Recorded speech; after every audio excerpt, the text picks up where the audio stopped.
The passenger pigeon once numbered in the billions, consisting of about 25 to 40% of the North American bird population, but went extinct within 50 years.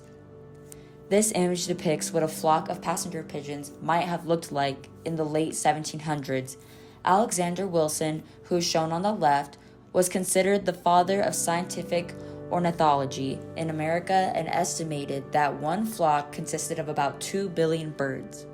Wilson's rival, John James Audubon, shown on the right, claimed to have watched a flock pass overhead for 3 days and estimated that at times more than 300 million pigeons were flying by him each hour.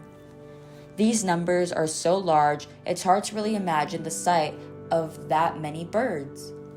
To put these quantities into perspective, we wanted to share the difference between a million and a billion by using money and size. In terms of money, if you had $1 billion and spent $1,000 per day, it would take you just under 3 years to spend it all. However, if you had $1 billion and spent $1,000 per day, it would take you over 2,700 years to spend it all. In terms of size, a stack of $1 million US dollar bills would be about 4 feet high, or the size of a chair. However, a stack of $1 billion US dollar bills would be about 400 feet high, or roughly the height of a 40-story building. With a bird population well into the billions, where could they have all gone? And what roles did this massive species play in the ecosystem?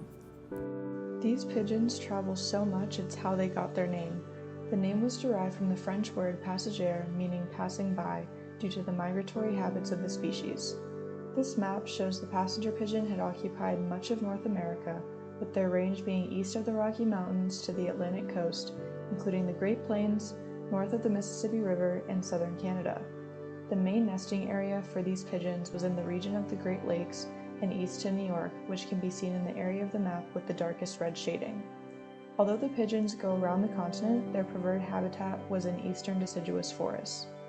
The forest regions shown are demonstrative of how many species of trees the passenger pigeons encountered on their journeys. The birds relied on these vast forests as spring nesting grounds for winter roosts and food.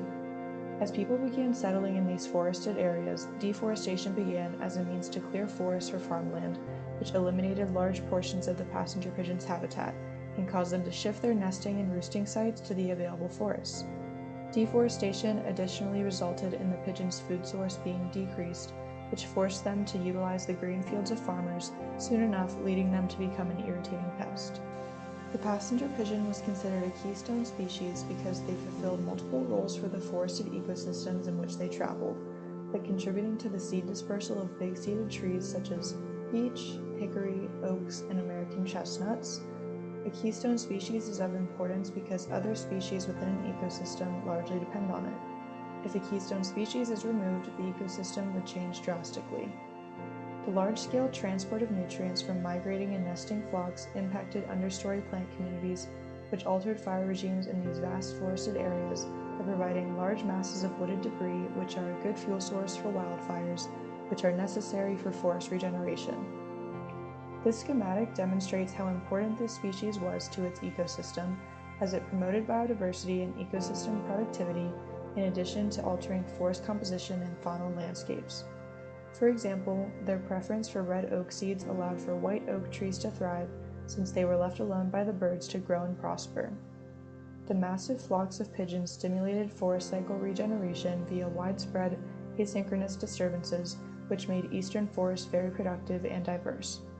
Birds headed for dead trees because it was easier to land upon, and they would stack one on top of another until the fearful snapping of branches and toppling of entire skeletal trees. The passenger pigeon was a vital species to the biodiversity of the forests in eastern North America, as they rely on disturbances for forest cycle regeneration, which increase photosynthesis and carbon sequestration, making forests more productive, as well as assisting with the development of old-growth forests, which store more carbon than younger trees. It was a sound of thunder, powerful but vivid thunder, a great vibration from the air, which caused the very ground beneath them to tremble. The passenger pigeons were coming. During the roosting process, nest sites were severely damaged by the coming and going of the birds, leading to broken branches, toppled trees, and the understory being wiped out. Predators to the pigeon included hawks, eagles, mink, raccoons, and bobcats, but the most implacable enemy to the pigeons was man. The enormous deposition of guano destroyed crops, aggravating the farmers. This drove them to aimlessly kill the passenger pigeon. In the vast wilderness of North America, the passenger pigeon had long been hunted by Native Americans for sustenance, with careful respect for the bird's nesting season. But when colonists arrived in the late 1700s, everything changed. No longer just a source of food, the passenger pigeon became a commodity, a valuable resource to be exploited for profit. As demand for pigeon products grew, so too did hunting. Pigeon feathers were used for fashionable hats, and their soft downy feathers for pillows and mattresses. But for every 10 birds killed, only one was utilized, leading to the mass slaughter of a once abundant pigeon. Trapping and killing methods became increasingly sophisticated. Stoolies, massive nets, and even burning of nesting sites were used to capture and kill the birds. The massive flocks of passenger pigeons were so vast that practically anyone could shoot into a flock and record a kill. But perhaps the final nail in the coffin was the expansion of the railroad system. The ability to ship pigeons and their products across the country expanded the market and increased the demand. At the height of passenger pigeon hunting, 189,000 pigeons were being shipped weekly. The passenger pigeon was functionally extinct in 1878, while the last wild bird was killed in 1902. The last passenger pigeon was named Martha after America's First Lady, Martha Washington. It's a bit ironic that the last of the species was named after the very First Lady. Martha was captured by a hunter in the early 1900s and sold to the Cincinnati Zoo. She was captured with the intention to preserve her species, but this failed due to reproductive issues. Unfortunately, Martha, the last passenger pigeon, died on September 1st, 1914. And now we will hear an expert statement by Amy Sonera, the museum manager at the Tucson International Wildlife Museum. Through habitat changes and conversions of forest to farmland, taking away its habitat, contributed some to the decline, and then commercial hunting for food.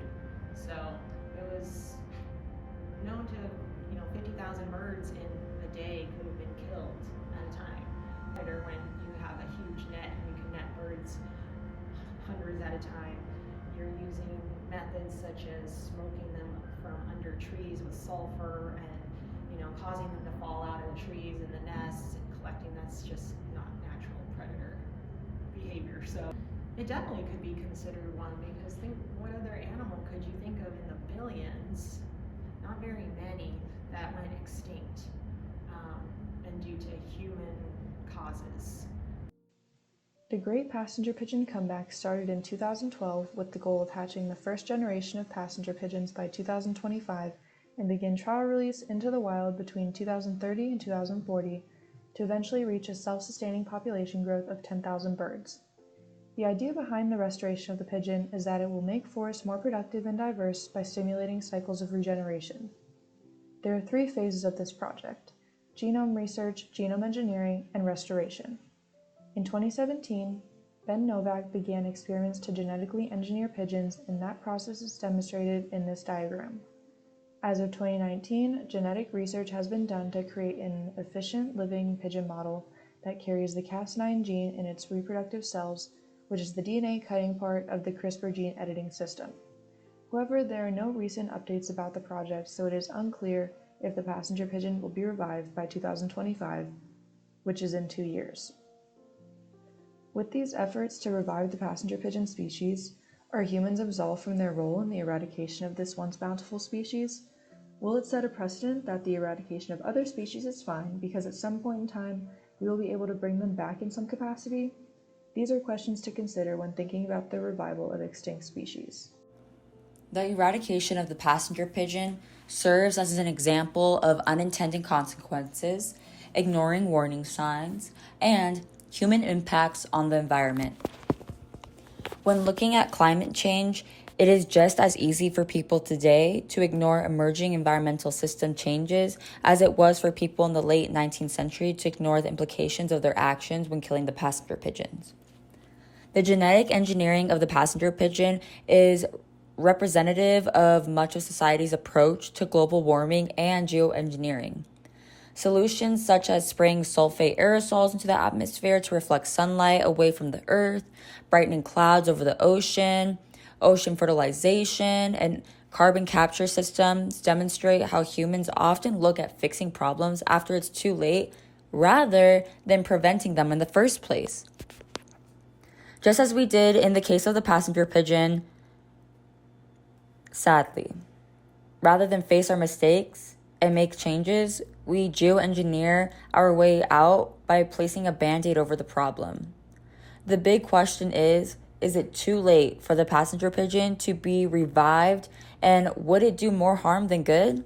We don't have all the answers for that, but it's something to ponder.